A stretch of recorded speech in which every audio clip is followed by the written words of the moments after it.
एक गांव में गोपाल नाम का एक युवक रहता था। वो बहुत मेहनती और ईमानदार था। उसके गांव में कई सालों से सूखा पड़ा हुआ था, जिससे खेती करना असंभव हो गया था। परिवार का पेट पालने के लिए गोपाल ने पास के गांव शिवनगर जाने का निर्णय लिया ताकि उसे काम मिल सके। शिवनगर पहुंचकर गोपाल को रहने और खाने की बहुत परेशानी हुई। कई दिन तक भटकने के बाद वो गांव के सबसे बड़े जमींदार धर्मपाल के पास पहुंचा। गोपाल ने हाथ जोड़कर कहा, मालिक, मेरा नाम गोपाल है। मैं आपके पास काम की तलाश में आया हूँ।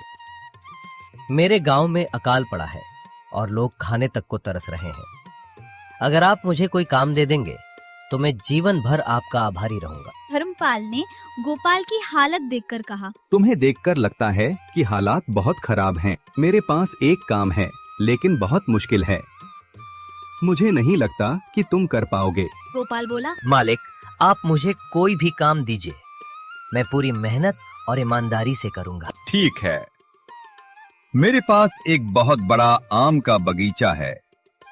रोज सुबह शाम उसकी देखभाल करनी होगी।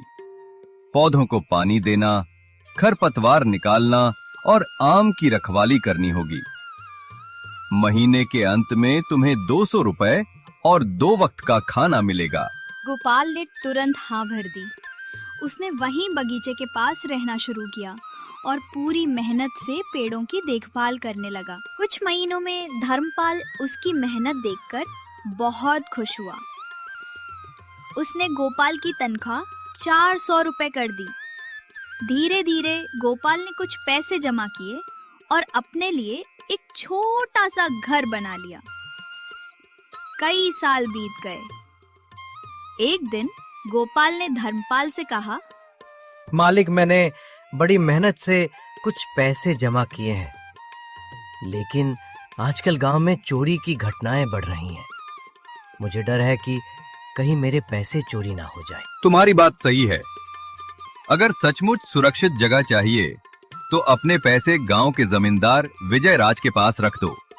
वो बहुत ईमानदार माने जाते हैं और उनके घर पर पहरेदार भी हैं। गोपाल ने धर्मपाल की सलाह मानकर अपने 5,800 रुपए विजय राज को सौंप दिए। 2 साल बाद गोपाल ने सोचा कि अब अपने पैसे वापस लेकर खेती के लिए जमीन खरीदनी चाहिए। वो विजयराज के पास पहुंचा और अपने रुपए मांगे, लेकिन विजयराज ने उसे पहचानने से इनकार कर दिया और कहा, मेरे पास सबके लेन देन के कागज रहते हैं। तुम्हारे पास कोई सबूत है? बिना कागज के मैं तुम्हें पैसे कैसे दूं? गोपाल बोला, मालिक, मैंने बहुत मेहनत से ये रुपए जमा किए थे, कृपा करके मुझे लौटा दीजिए। लेकिन लालची विजयराज ने न सिर्फ उसे भगा दिया बल्कि अपने आदमियों से उसकी पिटाई भी करवा दी। गोपाल घायल होकर घर लौट आया। जब धर्मपाल को ये बात पता चली तो उसे बहुत दुख हुआ। उसने कहा, गोपाल, ये मेरी गलती है कि मैंने तुम्हें उस लालची आदमी के पास भेजा, लेकिन अब मेरे पास एक उपाय है। मैं व्यापार के लिए बाहर जा रहा हूँ। ये 10 लाख रुपए हैं।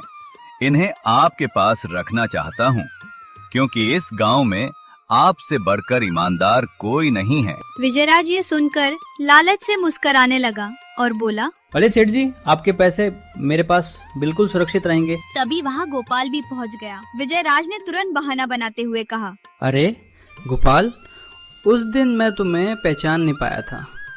ये लो तुम्हारे 5,800 रुपए। गोपाल ने अपने पैसे लिए और चुपचाप चला गया। उसी समय धर्मपाल का नौकर दौड़ता हुआ आया और बोला, मालिक, व्यापारी खुद शिवनगर आने वाले हैं। अब आपको बाहर जाने की जरूरत नहीं है। धर्मपाल ने विजयराज से कहा, अरे वाह, ये तो अच्छी खबर है। अब मुझे अपने पैसे आपके पास रखने की जरूरत नहीं है। धन्यवाद। इतना कहकर धर्मपाल अपना सूटकेस लेकर चला गया। विजयराज हक्का बक्का रह गया। उसके हाथ से लालच की वजह से दोनों मौके निकल गए। धर्मपाल के लाखों भी और गोपाल के हजारों भी। गोपाल ने धर्मपाल को धन्यवाद दिया। धर्मपाल ने कहा, गोपाल, मेहनत और ईमानदारी से कमाए हुए धन को कोई नहीं छीन सकता। भगवान हमेशा सच्चे और मेहनती लोगों का साथ देते हैं, लेकिन लालचियों का अंत बुरा ही होता है। आप लोग भी हमारे चैनल को सब्सक्राइब करके हमारा साथ दें